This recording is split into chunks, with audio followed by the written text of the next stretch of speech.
ہے وہ اسباب کا پابند نہیں ہے، وہ اسباب کا محتاج نہیں ہے، اسباب اس کے محتاج ہیں۔ اگر یہ یقین ہے تو اللہ پر ایمان ہے، یہ نہیں ہے تو تمہارا ایمان اسباب پر ہے، وسائل پر ہے، ذرائع پر ہے، مادیات پر ہے، اللہ پر نہیں۔ اس وقت کہاں راستہ تھا؟ کوئی راستہ تھا؟ سمندر ہے اور ادھر سے لشکر آ گیا ہے۔ کلا ان معی ربی سیہدین۔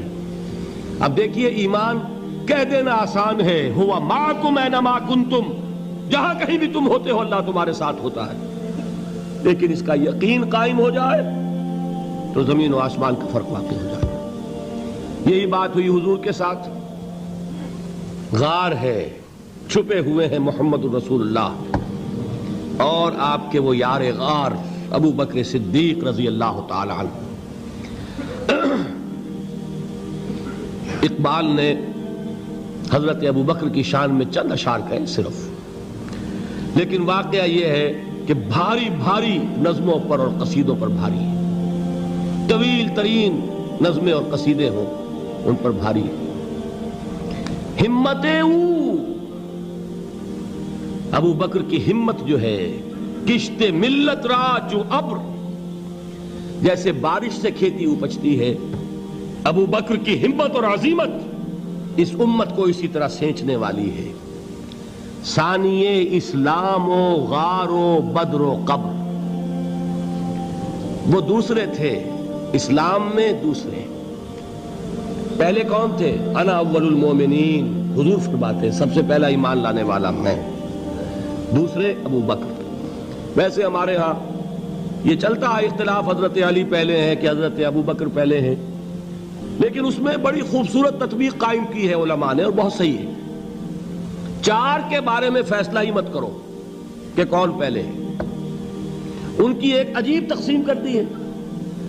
آزاد مردوں میں، بالغ مردوں میں سب سے پہلے ابو بکر، بچوں میں سب سے پہلے علی، خواتین میں سب سے پہلے خدیجہ، اور غلاموں میں سب سے پہلے زید ابن حارثہ۔ بڑی پیاری تقسیم ہے، یہ چاروں ہی پہلے ہیں، ہر ایک کے لیے اولیت ہے۔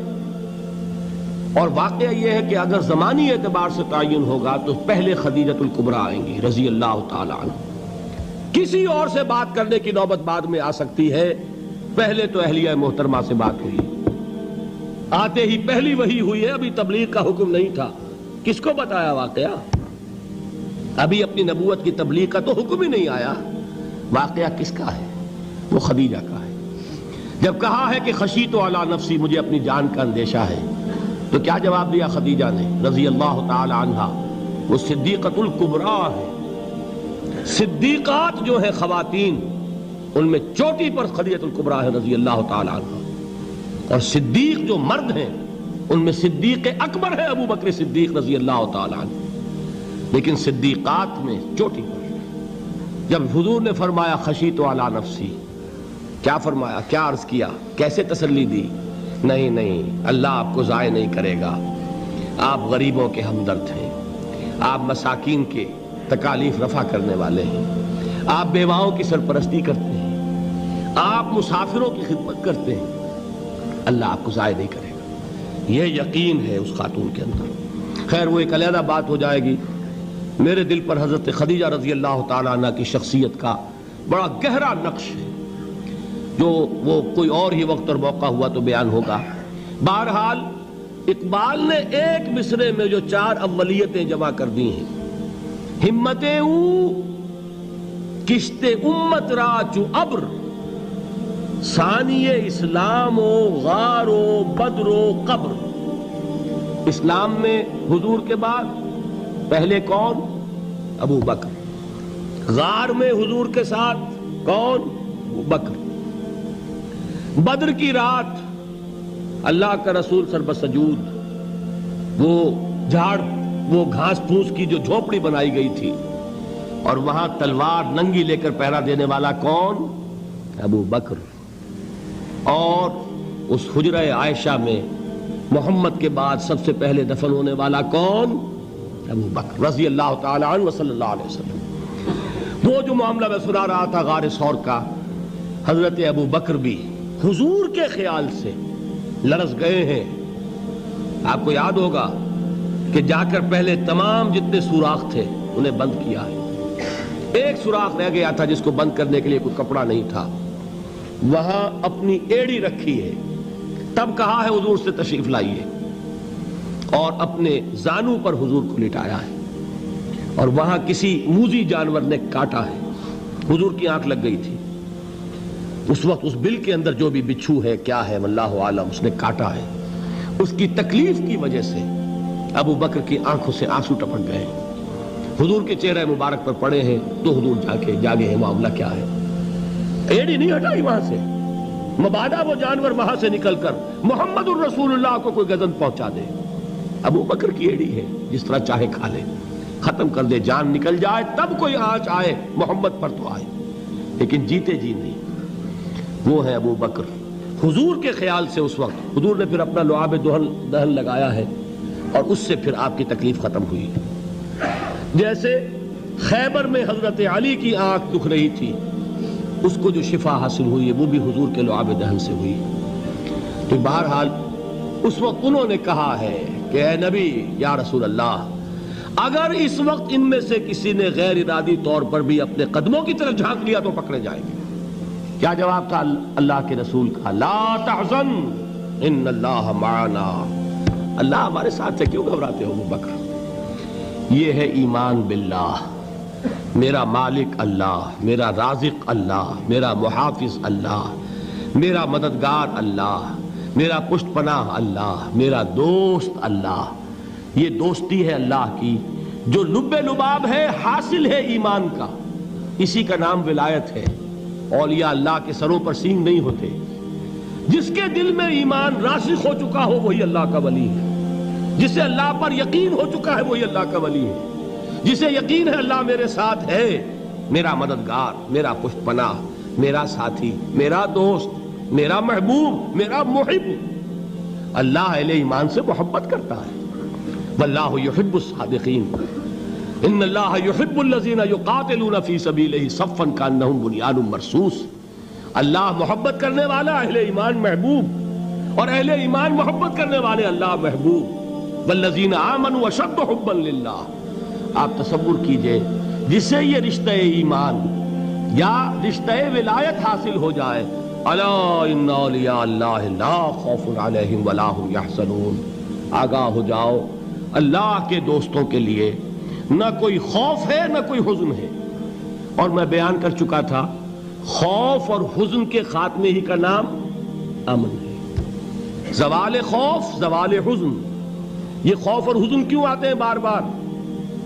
اللہ تخافوا ولا تحزنوا، دونوں آ گئے، الا ان اولیاء اللہ لا خوف علیہم ولا هم یحزنون، پھر وہی دو۔ وہ کیوں ہے؟ خوف ہوتا ہے کسی مستقبل کی بات کا، یہ نہ ہو جائے، وہ نہ ہو جائے، یہ نقصان نہ پہنچ جائے، یہ تکلیف نہ ہو، یہ غضب نہ آ جائے، خوف ہے مستقبل سے۔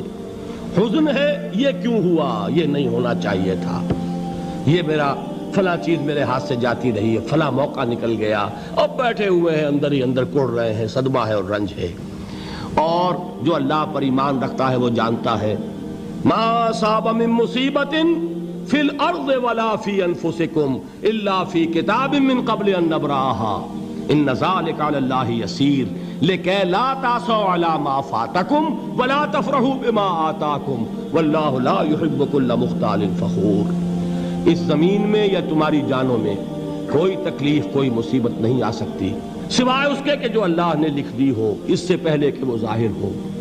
جس کو یہ حقیقت معلوم ہو گئی اس کو یہ طرز عمل اختیار کرنا چاہیے، جو چیز چھن جائے، جاتی رہے، چھوٹ جائے، اس پر افسوس نہ کرو۔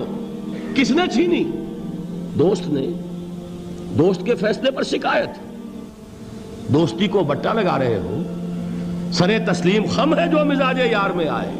اگر دوستی ہے تو پھر تو تمہیں گردن جھکانی چاہیے کہ ہر چہ ساقی ماریخت عین الطافست، جو بھی میرا ساقی میرے پیالے میں ڈال دے اس کا کرم ہے، جو اس کی طرف سے آئے اس پر کوئی رنج نہیں، کوئی صدمہ نہیں، کوئی غم نہیں، کوئی شکایت نہیں، کوئی شکوہ نہیں، اور جو ہوگا وہ اس کے اذن کے بغیر نہیں ہوگا، اور اس کا اذن ہوگا تو یقیناً میرے لیے خیر ہی خیر ہے، چاہے وہ ناگوار شے ہو، بظاہر مجھے اچھی نہ لگ رہی ہو، میری شارٹ سائٹڈنس میں مجھے وہ نظر آ رہی ہے کہ میرے لیے بری ہے، لیکن قرآن نے کہا ہے عسیٰ ان تکرہوا شیئا وہو خیر لکم وعسیٰ ان تحبوا شیئا وہو شر لکم واللہ یعلم وانتم لا تعلمون۔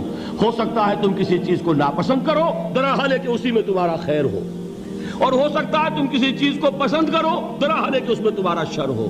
اللہ جانتا ہے، تم نہیں جانتے۔ جب مجھے یہ بات معلوم ہو گئی، میں نے اپنا معاملہ اللہ کے حوالے کیا۔ سپردم بے تو مایا خیش را تو دانی حساب کم و بیش را، اے رب جو تو چاہتا ہے وہ ہو، تیرے علم میں جو شے میرے لیے خیر ہے وہ ہو جائے، میری کوئی پسند نہیں، میری کوئی چاہت نہیں، یہ ہے راضی برضائے رب۔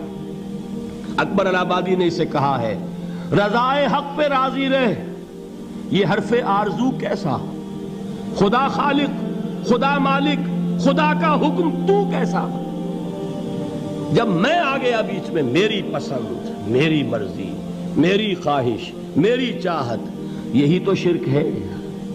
ما شاء اللہ کان وما لم یشاء لم یکن، جو اللہ نے چاہا وہ ہوا، جو اس نے نہیں چاہا نہیں ہوا، اختیار اس کا ہے، میرا تو نہیں۔ رضائے حق پہ راضی رہ، یہ حرف آرزو کیسا، خدا خالق، خدا مالک، خدا کا حکم تو کیسا۔ اقبال نے اسے کہا ہے فارسی میں، اب آپ کہیں اس کا ترجمہ بھی کرو تو وہ مجھے ذرا اس وقت کچھ بہت ہی بدذوقی کسی بات نظر آئے گی۔ جائیے پوچھئے کسی سے جسے فارسی آتی ہو۔ برو کشید ز پیچا کے ہست و بود مرا، چے اقدہا کے مقام رضا کشود مرا۔ مجھے تو تمام پیچ و خم سے نکال دیا اس مقام رضا نے، میں راضی برضائے رب ہوں، جو فیصلہ اس کا میں اس پر راضی۔ تو کہاں کا حزن اور کس کا خوف، یہی زوال حزن اور زوال خوف، یہی ہے امن، یہ نتیجہ ہے ایمان کا۔ تو جان لیجئے یہ ہے لب لباب، یہ ہے حاصل ایمان کا، یہ ہے تو ایمان ہے، یہ نہیں ہے تو ایمان نہیں۔